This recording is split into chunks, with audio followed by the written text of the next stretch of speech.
Have you ever sat in the quiet of your room, chosen one, watching the dust settle in the silence, with a heavy question that you could not answer? You looked around the space you call home. You felt the sudden, cold weight of isolation.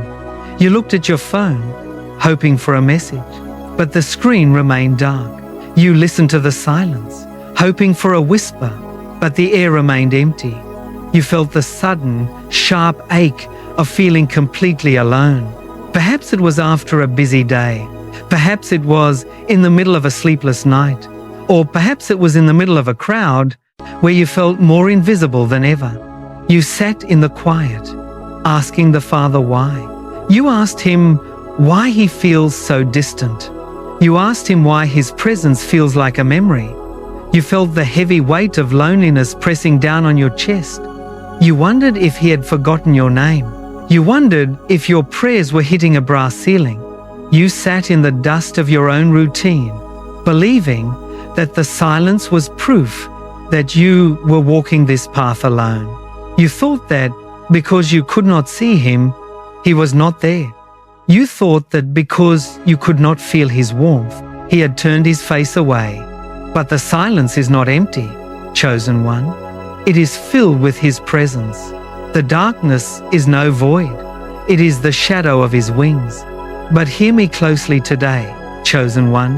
The Father has sent me with a message for your weary heart.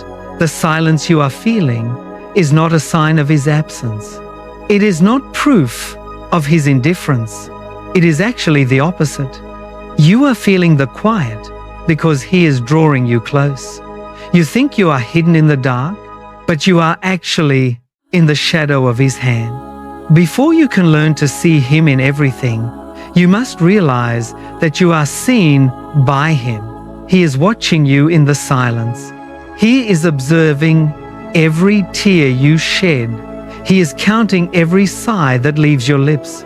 His gaze is the anchor of your soul. You do not need to perform to get his attention. You do not need to shout to make him hear.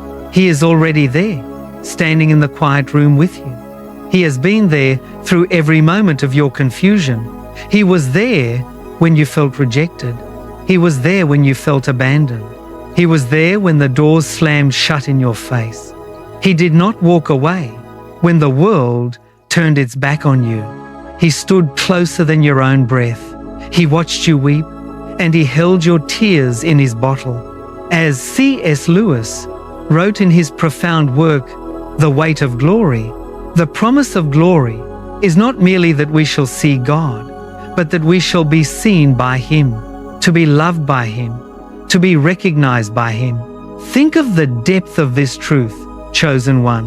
The creator of the stars does not merely look at the universe. He looks at you. He recognizes your struggles. He knows the hidden battles you fight in secret. Being seen by God is the foundation of all spiritual sight. When you know that you are fully seen, the fear of being forgotten begins to melt away. You no longer need to search the horizons for validation. You no longer need to beg for the approval of mere mortals. You are recognized by the King of Kings. His eyes are upon you, and in his gaze, you find your true identity. You are not an accident. You are not a nameless face in the crowd. You are his child, and he has called you by name. To be seen by him is to be loved with an everlasting love.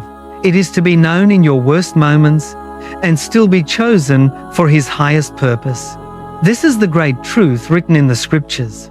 In the book of Romans, chapter 1, verse 20, it is written, "For since the creation of the world, God's invisible qualities, his eternal power and divine nature have been clearly seen, being understood from what has been made, so that people are without excuse." Observe the mystery of this verse. His invisible qualities are clearly seen. How can something invisible be seen? It is seen through the eyes of faith. It is understood through the things he has made.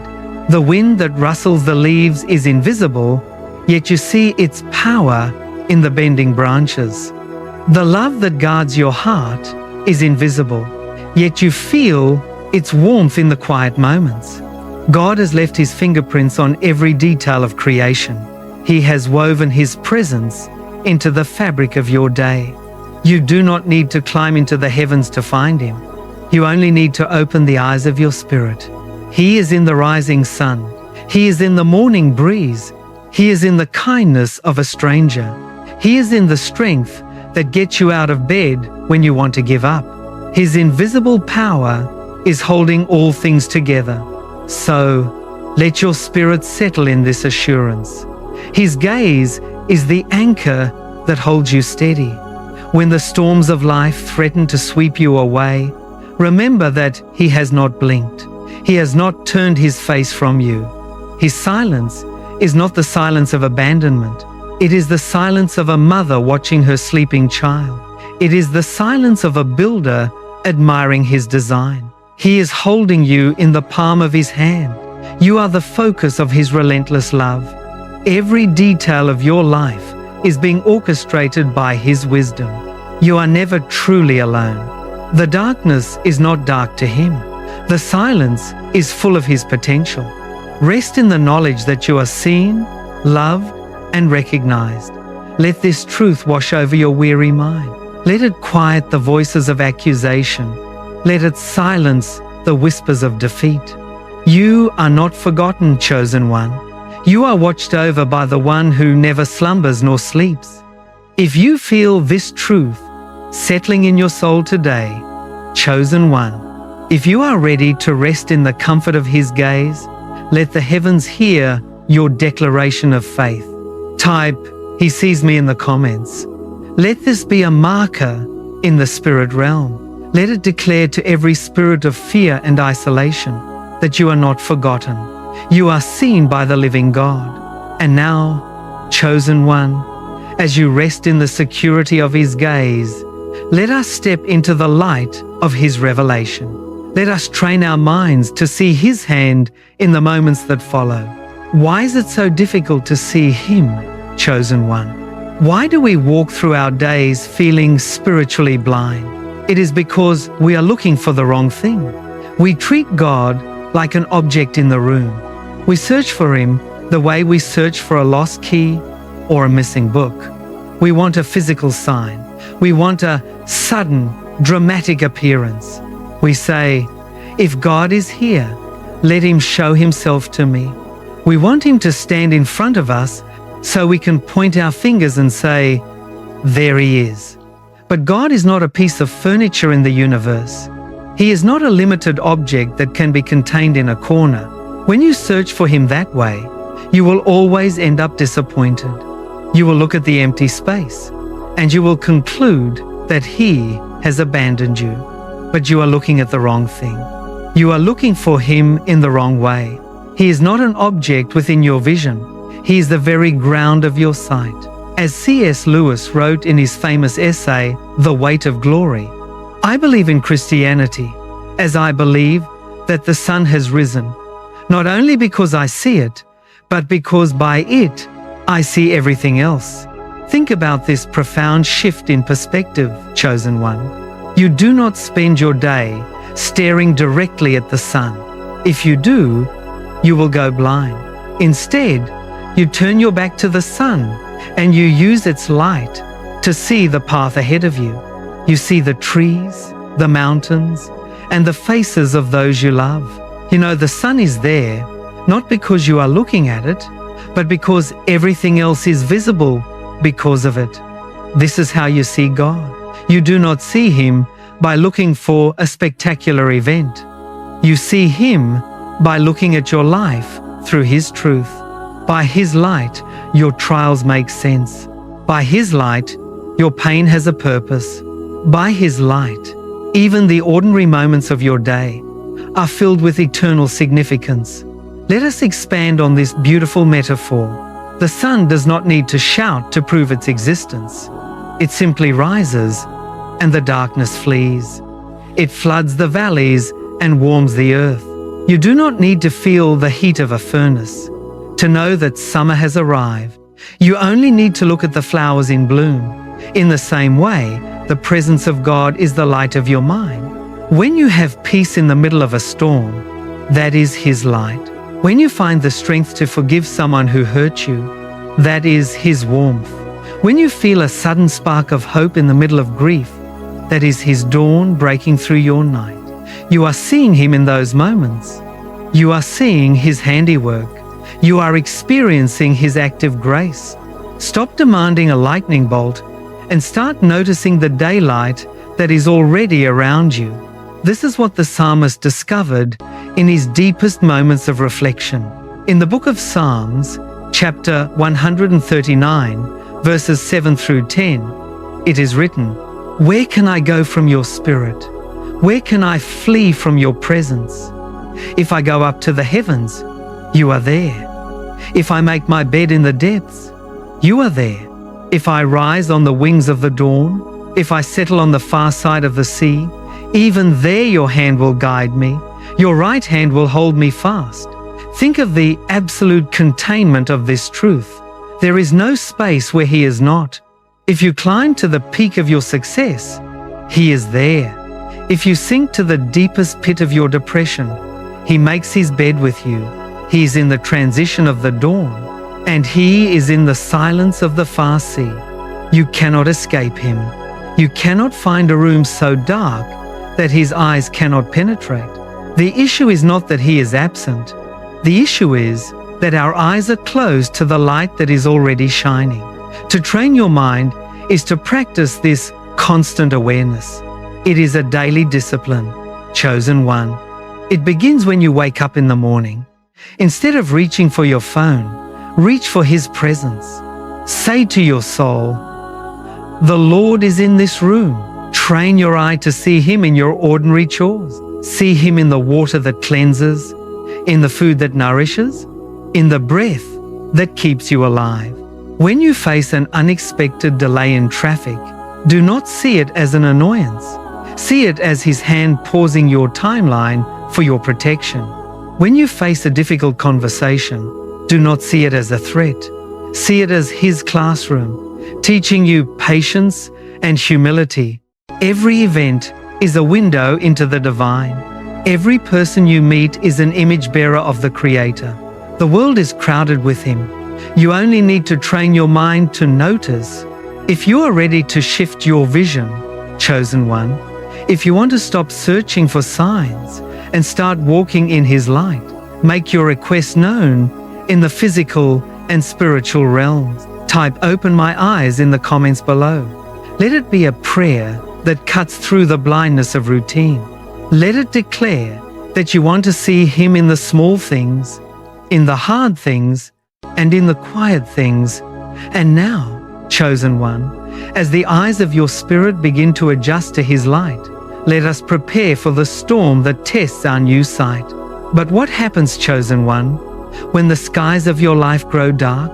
What happens when a sudden crisis hits, or when a wave of depression sweeps over your soul? Suddenly, the light of the sun seems to vanish. The warmth you felt yesterday is replaced by a cold chill. You look around, and all you see are threats. You see the mountains of bills piling up. You see the broken relationships that refuse to heal. You see the enemies who are laughing at your struggles. And in that moment of high anxiety, your mind plays tricks on you. You feel like God has abandoned you. You feel like the promises He made you were just a dream. Your emotions scream that you are defeated. Your moods dictate your reality. You become like a ship tossed on the waves, believing that because the storm is loud, the pilot has fallen asleep. But you are letting your changing moods define the eternal character of the Creator. You are forgetting that His presence does not depend on your emotional weather. As C.S. Lewis wisely noted in Mere Christianity, faith is the art of holding on to things your reason has once accepted, in spite of your changing moods. Think about this vital distinction, chosen one. Your reason, your spirit, quieted by His truth, knows that God is faithful. Your reason accepted that He is your Savior, that He has never left you, and that He holds your future. But then, your mood changes. You wake up tired. You receive bad news. And suddenly, your feelings rebel against your faith. This is the battlefield of the mind. Faith is not an emotional high. It is a stubborn choice to hold on to what you know is true, even when your feelings are telling you otherwise.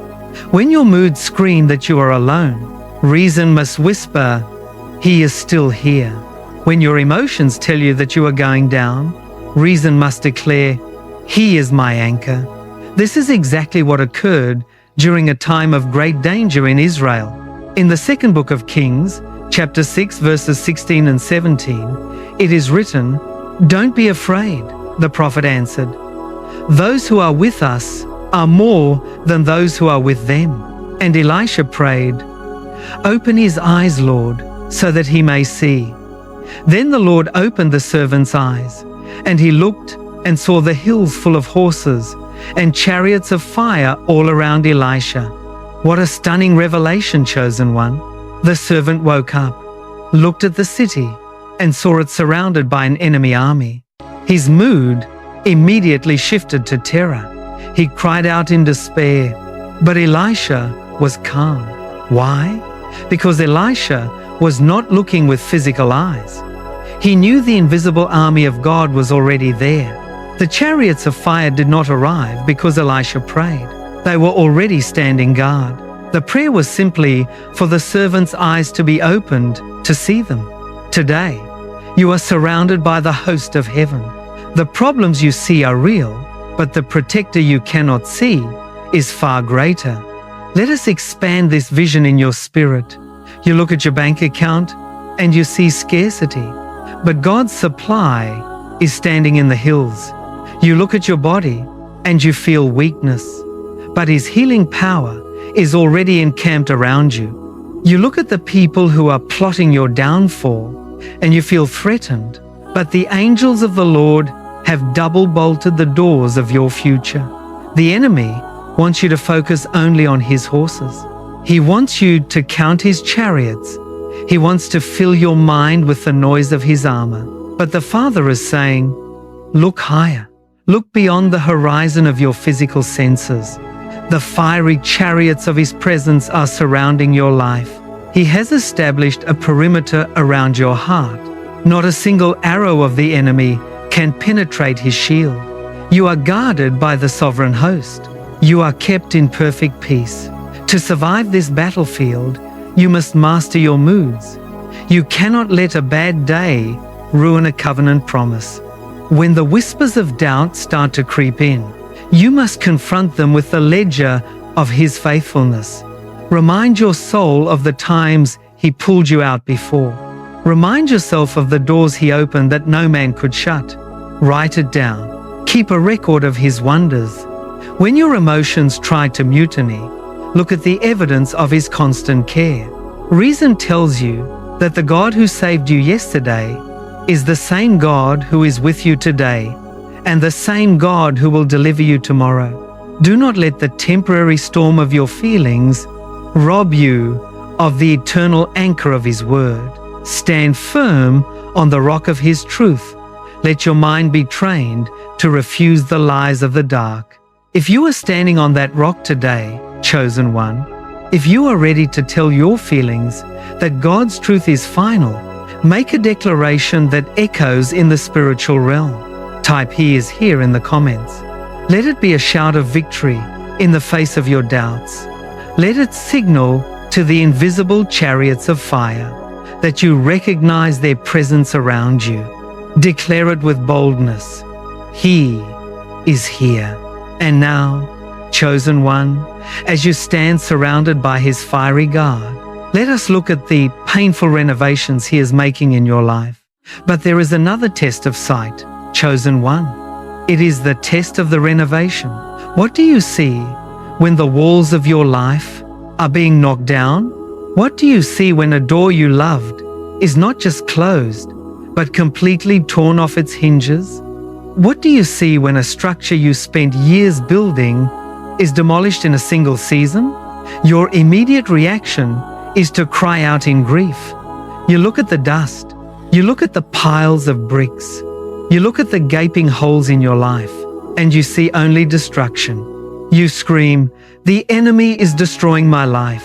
You believe that because you are in pain, something has gone terribly wrong. You see yourself as a victim of random chaos, but you are looking at the ruins and missing the architect. You are feeling the blow of the hammer and forgetting the hand that is swinging it. The demolition is not an act of vandalism. It is the first phase of a new construction. As C.S. Lewis wrote in a famous passage in Mere Christianity, imagine yourself as a living house. God comes in to rebuild that house. At first, perhaps, you can understand what he is doing. He is getting the drains right and stopping the leaks in the roof and so on. You knew that those jobs needed doing, and so you are not surprised. But presently, he starts knocking the house about in a way that hurts abominably and does not seem to make sense. What on earth is he up to? The explanation is that he's building quite a different house from the one you thought of throwing out a new wing here, putting on an extra floor there, running up towers, making courtyards. You thought you were being made into a decent little cottage. But he is building a palace. He intends to come and live in it himself. Let this truth wash over your spirit, chosen one. The blow that hurt you so badly was not a blow of anger. It was the chisel of the master builder. He knocked down the wall of that relationship because he is making room for a courtyard of peace. He tore off the roof of your old career because he is building a tower of influence. You wanted to settle for a cozy little cottage, but he has designed you for his glory. He is building a palace, and he will not stop until it is fit for the king. This is the sovereign power of the one who is working in your life. In the book of Colossians, chapter 1, verses 16 and 17, it is written, "For in him all things were created, things in heaven and on earth, visible and invisible, whether thrones or powers or rulers or authorities, all things have been created through him and for him.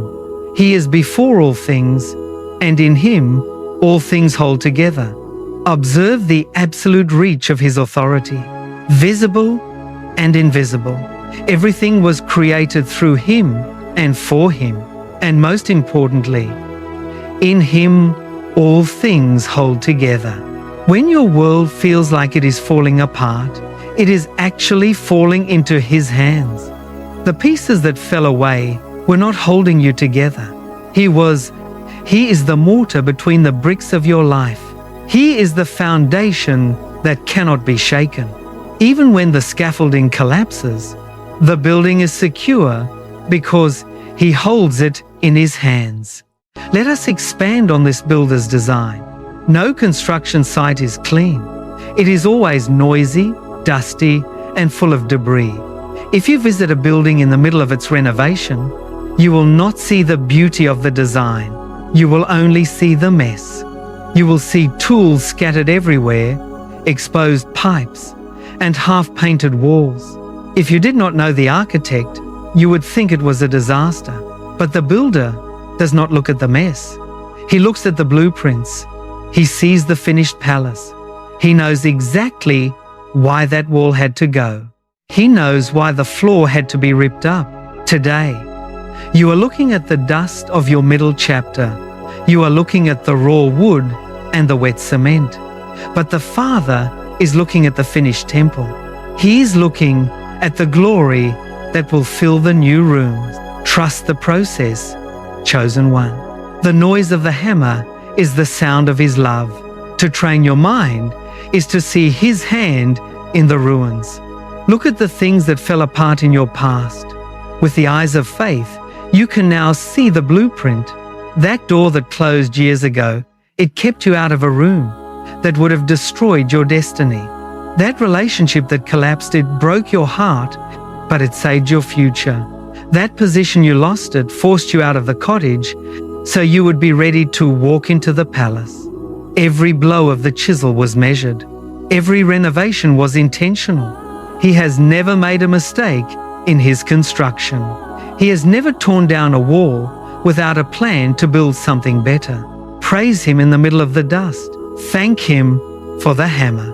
Worship him while the walls are still down. This is the sign of spiritual maturity. It is the proof that you see the architect behind the ruins. If you can trust the builder today, chosen one, if you are ready to let him knock down the cottage to build his palace, declare your surrender in the comments. Type, "He holds it together" below. Let it be a confession of faith that rises above the noise of construction. Let it declare that you are not afraid of the renovations. You know that the master builder is in control. He holds your life and he holds it together. And now, chosen one, as the palace of your life begins to rise from the dust, let us step into the final chapter of the great story. We have arrived at the ultimate truth, chosen one. The training of your mind leads to this single realization. God is not just with you in the storms or the renovations.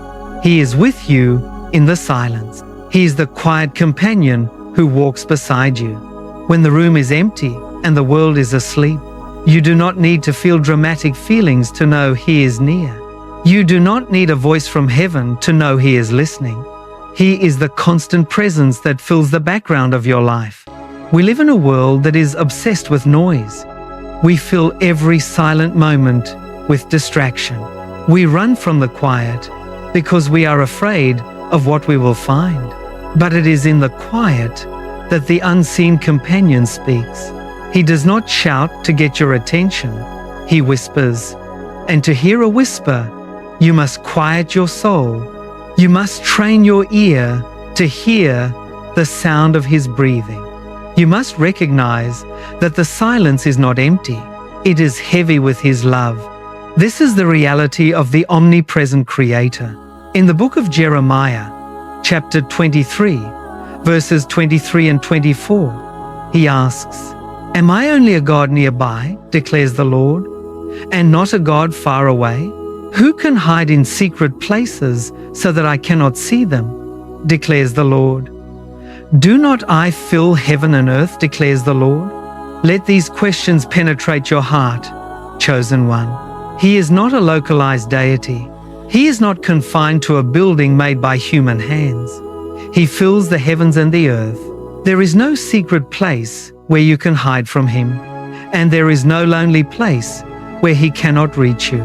When you are sitting in your car in the middle of traffic, He is filling the space around you. When you are lying awake at night, staring at the ceiling, He is filling the room. He is closer than the air you breathe. He is more present than the thoughts in your head. You are swimming in the ocean of His existence. Let us expand this divine reality. There is no such thing as an empty space in the universe. Scientists tell us that even in the vacuum of outer space, there is energy and matter. How much more is the spiritual realm filled with His glory? The room you are in right now is not empty. It is occupied by the Sovereign King. The empty chair beside you is not empty. It is surrounded by the atmosphere of His grace. The road you walk alone is not empty. Every step is taken on holy ground. We walk through life like blind men in an art gallery, complaining that there is nothing to see. But the gallery is full of masterpieces. The air is thick with His presence. The ground is trembling with His power. Open the eyes of your spirit. Acknowledge the companion who has never left your side. Acknowledge the one who has been watching over you since before you were born. To live with this awareness is to live in the divine reality. It changes how you handle fear. How can you be afraid of the future when the author of time is holding your hand? It changes how you handle loneliness. How can you feel abandoned when the lover of your soul is sitting in the room? It changes how you handle temptation. How can you yield to the dark when you are standing in the blazing light of His gaze? This is the final goal of the chosen one. It is to walk through this world with a quiet confidence, knowing that you are never, ever alone. You are accompanied by the hosts of heaven.